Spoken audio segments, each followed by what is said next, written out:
Sad millionaire CEO dines alone on Christmas Eve. Then a single mother and her twin daughters arrive. He was already seated when the waiter returned and quietly said the kitchen was running late. Everett Callahan nodded, polite as always, staring at the empty chair across from him. Christmas Eve, prime rib on the way, a full restaurant, and somehow, he was the only one sitting completely alone. That wasn't the part that hurt the most. He reached into his coat pocket, touching the small velvet box he never opened anymore. It had been there for years, untouched, like a promise frozen in time. Tonight was supposed to be different, in a life he no longer lived. He had imagined laughter, small voices, two little girls asking for dessert. Instead, there was silence and the sound of cutlery around him. Across the room, families leaned toward each other, sharing plates and stories. Children swung their legs under tables, impatient and glowing with excitement. Everett kept his eyes down, pretending his phone mattered more than the ache. He told himself this was just another dinner, just another night. But Christmas Eve never lets you lie. If you believe in compassion and the quiet strength of ordinary people, take a moment to like and subscribe. Stories like this remind us how one small act can change everything. He checked his watch, not because he was in a hurry. Waiting felt easier than remembering why he hated nights like this. The chair across from him stayed empty, perfectly aligned, painfully intentional. That chair had been meant for someone who never made it this far, and he'd built an entire empire trying not to think about that. Then the restaurant door opened again, letting in cold air and snow. A woman stepped inside, brushing flakes from her coat, holding two small hands. The girls were identical, same curls, same bright eyes, same red bows. They scanned the room like it was a wonderland. Everett didn't look up yet, but something shifted.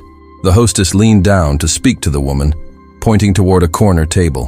One of the girls tugged free, her shoes tapping softly on the floor.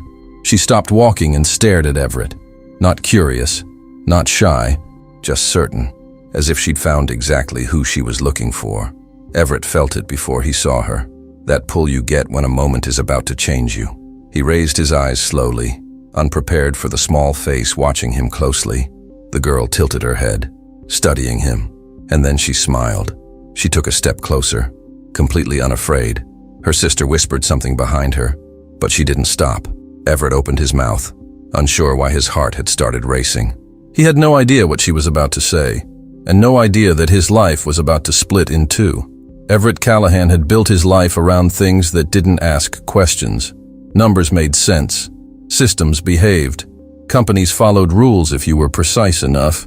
People, on the other hand, were unpredictable. That's why he'd learned to keep a careful distance. It was safer that way, or at least that's what he told himself. At 41, Everett was known as a self-made millionaire CEO. Financial tech, clean reputation, no scandals, no drama. Magazines loved to call him disciplined, focused, unstoppable. What they didn't write about were the empty apartments, or the holidays he spent pretending work was enough. Years ago, there had been someone, a woman who laughed easily and believed he'd eventually slow down. She used to tease him about calendars and deadlines. She'd already picked names for their future kids. 2 girls, she'd said, always 2. Then life stepped in quietly and took her away. No warnings, no villains, just a phone call that split time in half. Everett had learned how to survive that day by shutting something down. Love became a locked room he never reopened. Work became the only place grief couldn't reach him. Since then, he measured life in quarters and profits.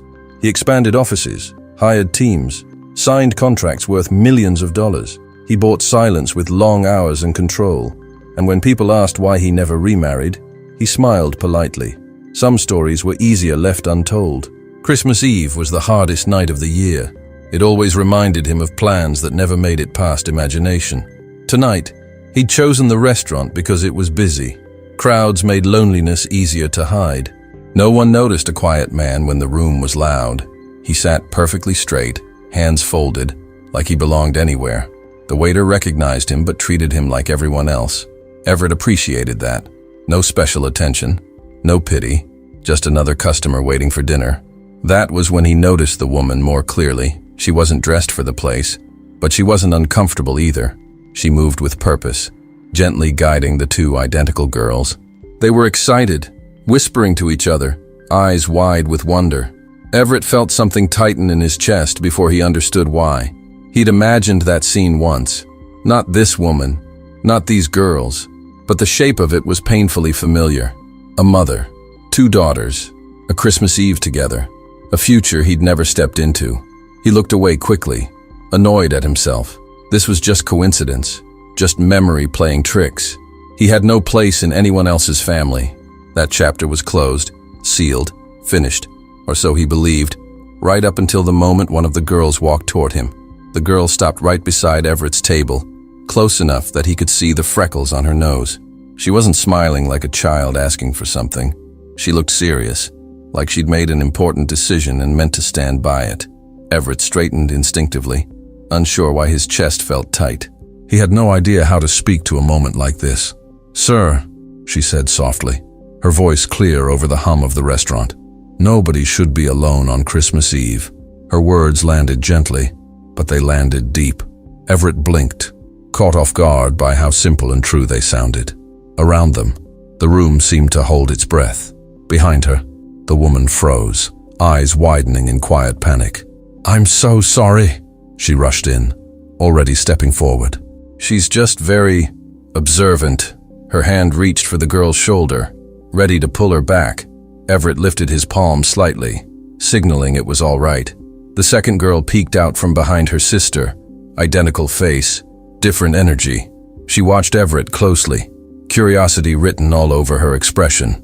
The first girl tilted her head, waiting patiently for an answer. There was no fear in her posture, no doubt in her stance, only certainty, as if kindness was the most natural thing in the world. "Would you like 3 good companions for dinner?" the girl added. "Just for tonight." Everett felt something shift under his ribs, something he hadn't touched in years. He thought of the empty chair across from him. He thought of how long it had been since anyone asked him to share space. The woman's cheeks flushed as she tried again to apologize. "We didn't mean to interrupt," she said, her voice tight with embarrassment. "We were just passing by." Everett shook his head slowly, his mind racing to catch up with his heart.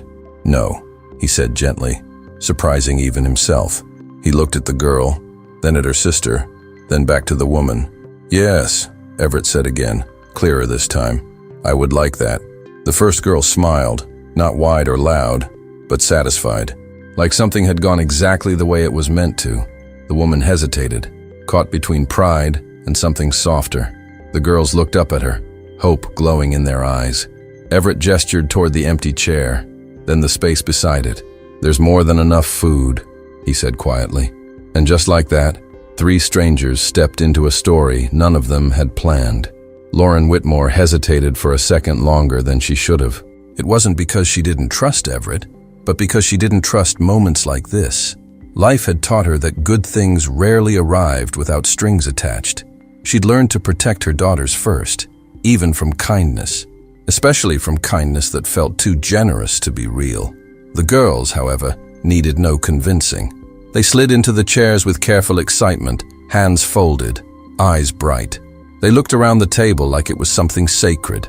A Christmas Eve dinner shared with a stranger felt important to them. Lauren watched closely, ready to intervene if anything felt wrong. Everett noticed her tension immediately. He recognized that look, the one that said everything was being measured. He softened his posture, lowering his voice, slowing his movements. He didn't want to overwhelm her or the girls. He just wanted the silence to stop feeling so heavy. "I'm Everett," he said gently, offering nothing more than his name. Lauren nodded, still cautious. "I'm Lauren," she replied, resting a hand lightly on the table.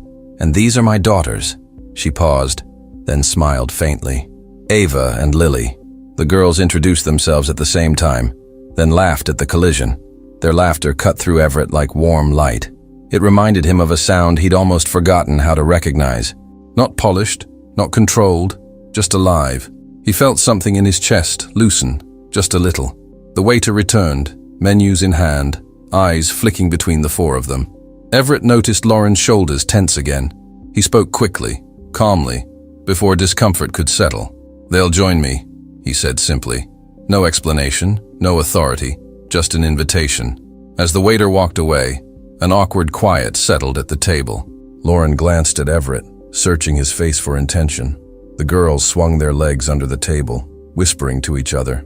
Everett stared down at the tablecloth, suddenly unsure of himself. This was unfamiliar territory, and it scared him more than any business risk ever had. Lauren finally broke the silence, her voice careful but honest.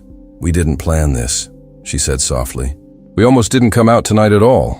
Everett looked up, meeting her eyes for the first time. "Then I'm glad you did," he replied, and meant it. Something fragile hung between them, unspoken but powerful. This wasn't rescue, and it wasn't charity. It was three people walking a thin line between hope and fear. Everett realized that whatever happened next mattered deeply, because this wasn't just about dinner anymore. He looked at the girls again, then at Lauren. For the first time in years, he felt exposed. Not as a CEO, not as a man with resources, but as someone who had been alone for too long, and who wasn't sure how to ask for help without breaking. The food arrived, filling the table with warmth and familiar smells. Lauren relaxed slightly as the girls focused on their plates. Ava arranged her napkin carefully, while Lily asked the waiter about dessert. Everett watched the small routine unfold, noticing how practiced Lauren was. This wasn't a special occasion for them. It was something rare. They ate quietly at first, the kind of quiet that comes from caution, not discomfort. Everett asked the girls what they liked about Christmas. Ava said she liked the lights because they made everything look kinder. Lily said she liked when people smiled more than usual. Lauren smiled at that, then quickly looked down. Everett asked where they were coming from, keeping his tone light. Lauren hesitated, then answered honestly. They lived a few subway stops away, in a small apartment. Christmas Eve dinners out were not a tradition. Tonight was something she had promised herself she would try. She explained that she worked 2 jobs, mostly evenings. The girls stayed with a neighbor most nights. Tonight, she wanted to be present, fully present, even if just for a few hours. The restaurant had felt intimidating when they walked in. She almost turned around at the door. Everett listened without interrupting, something he had learned the hard way. He noticed the way Lauren avoided certain details. He noticed how carefully she chose her words. This wasn't a story she told often. It was a story shaped by exhaustion and responsibility. One of the girls looked up suddenly, wiping her mouth.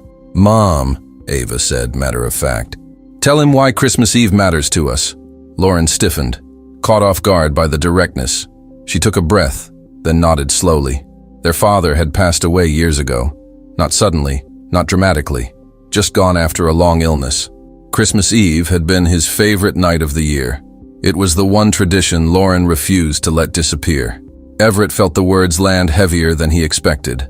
Loss, recognized loss, without explanation. He didn't share his own story yet, but something inside him shifted position. This dinner was no longer accidental. Everett didn't rush to respond after Lauren spoke about her husband, because rushing had never helped anyone in moments like that. He let the silence exist, not as something awkward, but as space, the kind people rarely give when they don't know what to say. The girls continued eating, completely at ease, as if this table had always been theirs.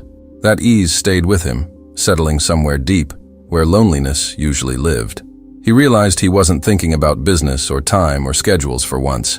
Lauren noticed his restraint and felt her shoulders lower just a little, because she was used to people reacting too quickly. Some tried to fix things with sympathy, others with advice, neither of which she wanted tonight. Everett did neither, and that surprised her. He simply asked how long ago it had been, his voice calm and unassuming. She answered without drama, because drama had already taken enough from her life. The girls jumped into the conversation again, explaining how their father used to sing off-key in the kitchen every Christmas Eve. They laughed as they talked, correcting each other's details, filling the space with memory instead of sadness. Everett listened closely, not because he needed to, but because he wanted to understand who this man had been to them. He found himself imagining the scene, a small kitchen, simple food, voices overlapping. It felt real in a way his own memories hadn't felt in years. At some point, Lauren asked Everett what he did, clearly expecting a short answer and a polite change of subject. When he told her he ran a company, she nodded without curiosity or admiration, which caught him off guard. She didn't ask how big it was or what it was worth. Instead, she asked if he liked it. The question landed harder than any interview he had ever done.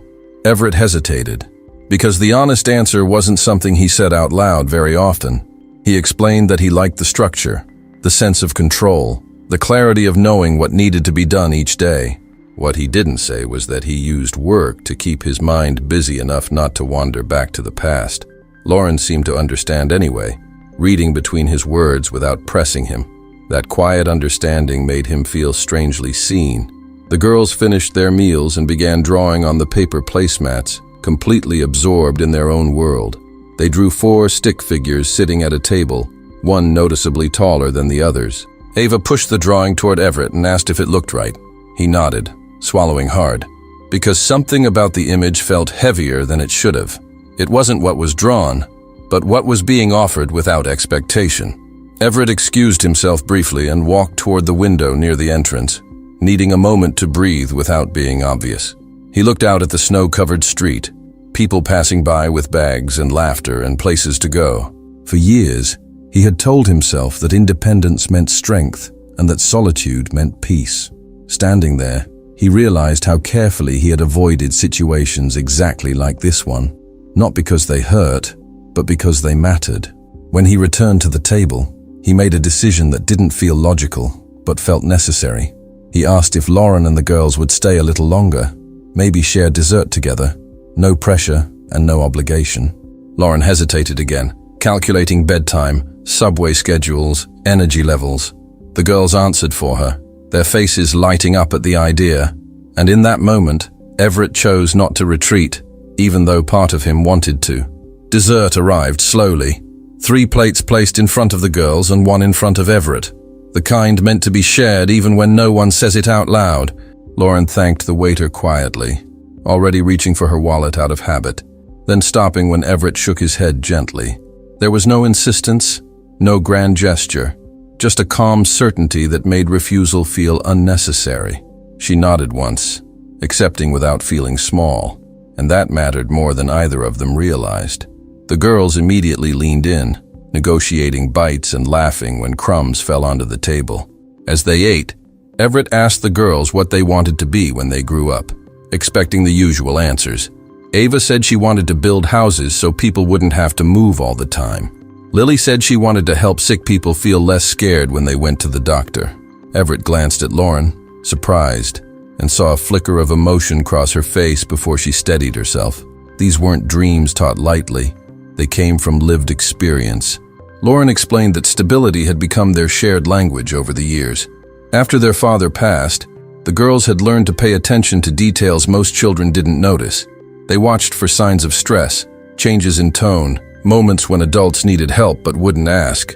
Everett felt a familiar ache settle in his chest, because he recognized that kind of awareness too well. It was the awareness you develop when life teaches you early that nothing is guaranteed. The conversation slowed, turning softer, less guarded, as if time itself had decided to be patient with them. Everett found himself sharing something he hadn't planned to say out loud. He spoke about the future he once imagined, the one that never arrived, the one he stopped talking about entirely. He didn't name the woman or the loss in detail, but the meaning was clear enough. Lauren listened without interrupting, without trying to comfort him, and that was exactly what he needed. One of the girls looked up from her plate and asked him a simple question that no adult would have asked so directly. "Do you still want that future?" Ava said, her voice steady and curious, not intrusive. Everett paused, surprised by how honest the question felt. He considered the answer carefully, because he didn't want to lie to a child who deserved the truth. "Yes," he said finally, "I think I do." The word hung in the air longer than expected, because it changed something between them. Lauren met his eyes, not with expectation, but with recognition. She knew what it meant to want something after convincing yourself you didn't anymore. The girls went back to their dessert, satisfied, as if the answer itself had completed something. Everett felt a warmth he hadn't associated with hope in a very long time. Outside, snow continued to fall, softening the city without asking permission. Inside, Everett realized he wasn't bracing for the end of the night anymore. He wasn't counting minutes or thinking about how to leave politely. He was present, fully, and intentionally, and that scared him more than solitude ever had. because presence meant the possibility of change. As the check came and Everett signed it without looking at the total, he made a quiet promise to himself. Not a promise about money or solutions or saving anyone. A promise to stay open, even when it felt risky, even when it would have been easier to withdraw. He didn't know what this connection meant yet, and he didn't need to. All he knew was that something important had begun, and he wasn't ready to let it go. When they said goodbye outside the restaurant that night, Everett expected the familiar drop in his chest, the one that usually came when something good ended. Instead, what he felt was unfinished, not painful, not urgent, just open, like a sentence that hadn't reached its period yet. Lauren thanked him again, this time meeting his eyes without hesitation, and that alone told him the night had mattered. The girls hugged him quickly, confidently, the way children do when something feels safe. As they disappeared into the subway, Everett stood there longer than he needed to, letting the cold sink in. For years, he had trained himself to walk away cleanly, to close moments before they could complicate his life. Tonight, he didn't move right away. He replayed the sound of the girls laughing, the way Lauren had listened without trying to fix him. It unsettled him in a way that felt strangely necessary. The days that followed were busy in all the usual ways: meetings, travel, numbers that demanded attention, and decisions that carried weight. Yet something had changed in how Everett moved through them. He noticed himself pausing more often, questioning why certain things still felt urgent. He found himself wondering what Lauren was doing at that exact moment, whether the girls were already asleep, whether Christmas Eve had lingered for them too. Lauren tried to return to routine with discipline, because discipline was how she kept her life from falling apart. Morning rushes, school lunches, work shifts, bedtime stories, everything accounted for. But the girls kept bringing Everett up, casually, without expectation.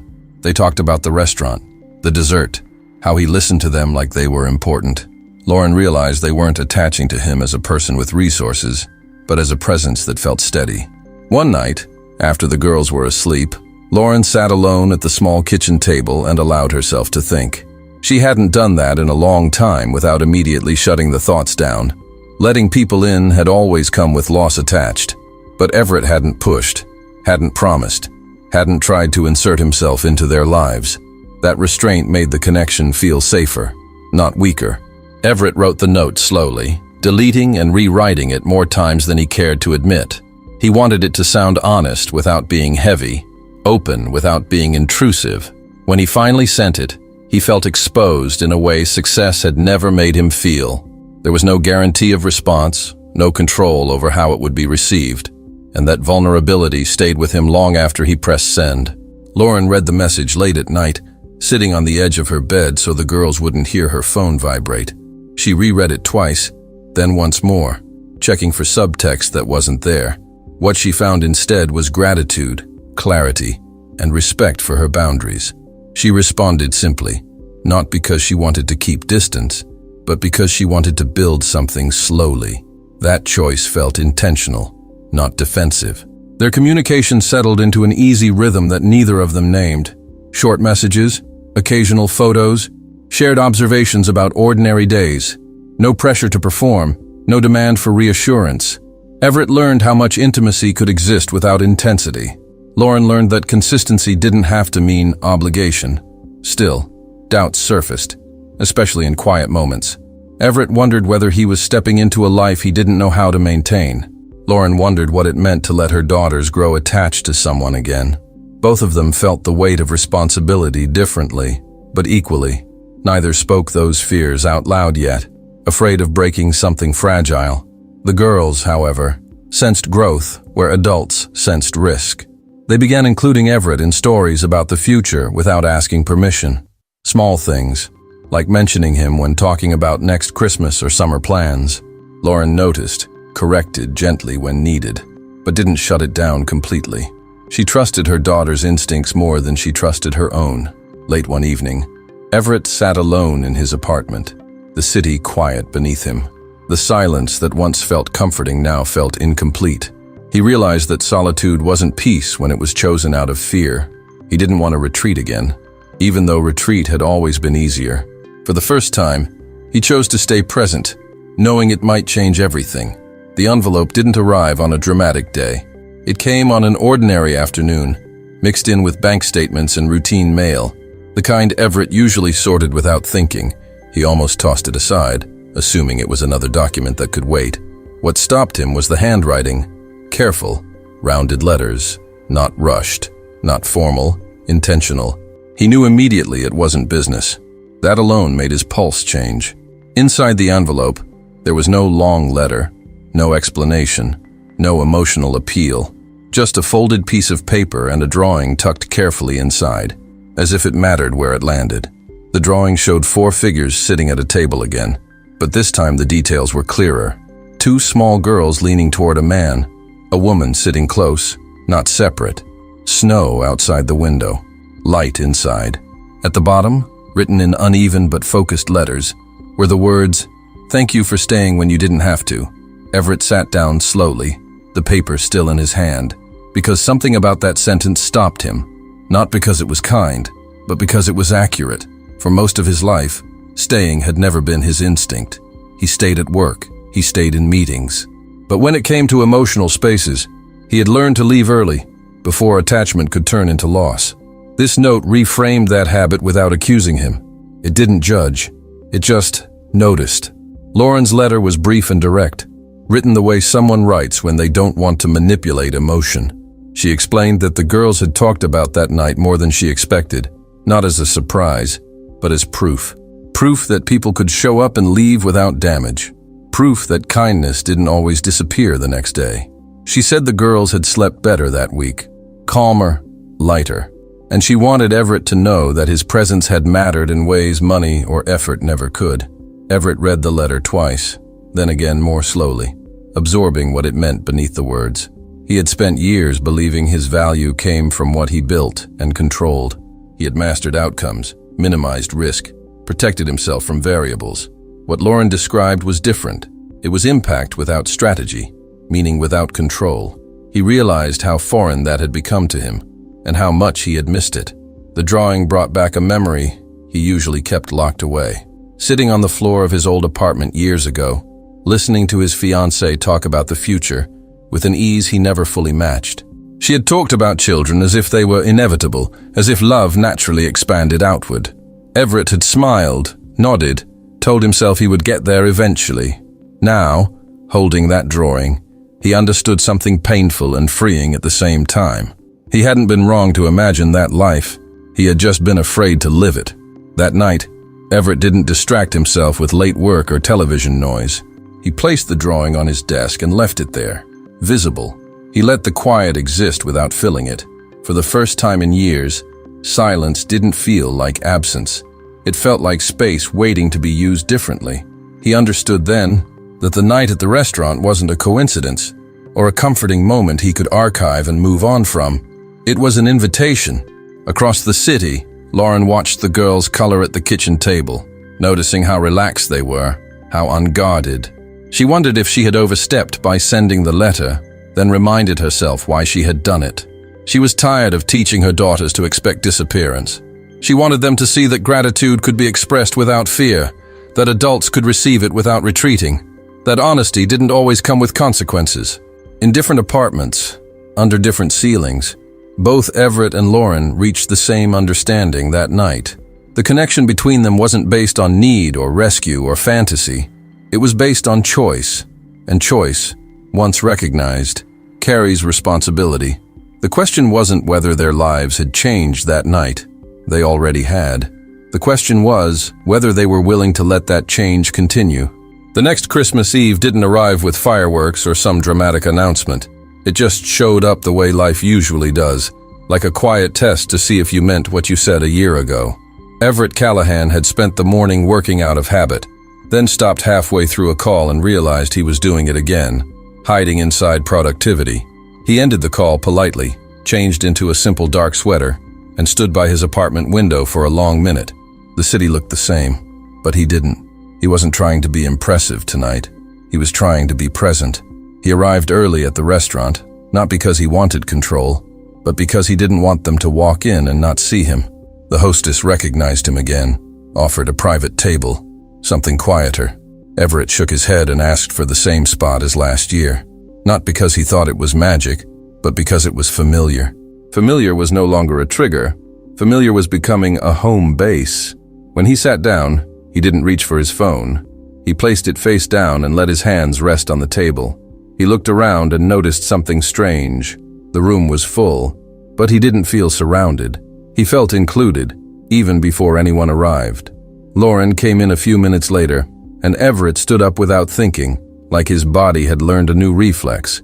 Ava and Lily ran ahead, the same red bows, the same bright eyes, but taller, quicker, louder in the best way. They didn't ask permission to hug him. They didn't hesitate. They wrapped their arms around his waist, and Everett felt that old instinct to freeze, to keep distance, to manage emotion. He didn't follow it. He bent down, hugged them back, and realized he had missed this kind of contact more than he ever admitted. Lauren watched, her expression careful at first, then softening when she saw it wasn't forced. It was natural. They sat, and the girls immediately started talking about their year like Everett had been there for all of it. School projects, a teacher who was too strict, a classmate who cried in the bathroom, and how Lily gave her a tissue. Everett asked questions that proved he remembered details from their last conversation. He remembered the girl's favorite dessert. He remembered the neighbor who helped Lauren with pickup times. He remembered the tiny things that told Lauren he wasn't collecting memories for a dramatic moment. He was collecting them because he cared. Lauren didn't say anything right away, but she breathed differently, like her body understood she didn't have to stay braced. Halfway through the meal, Lauren excused herself to the restroom, and Everett stayed at the table with the girls. Ava leaned in close, her voice dropping like she was sharing a secret that mattered. She said their mom had been nervous all day, not because she didn't want to come, but because she didn't want to hope too hard. Lily nodded and added that their mom still woke up early even on days off, like she couldn't fully relax. Everett listened, not trying to be the hero, not promising anything big. He just told them he was glad they came and that their mom was doing an incredible job. The girls accepted that like it was a fact, not a compliment.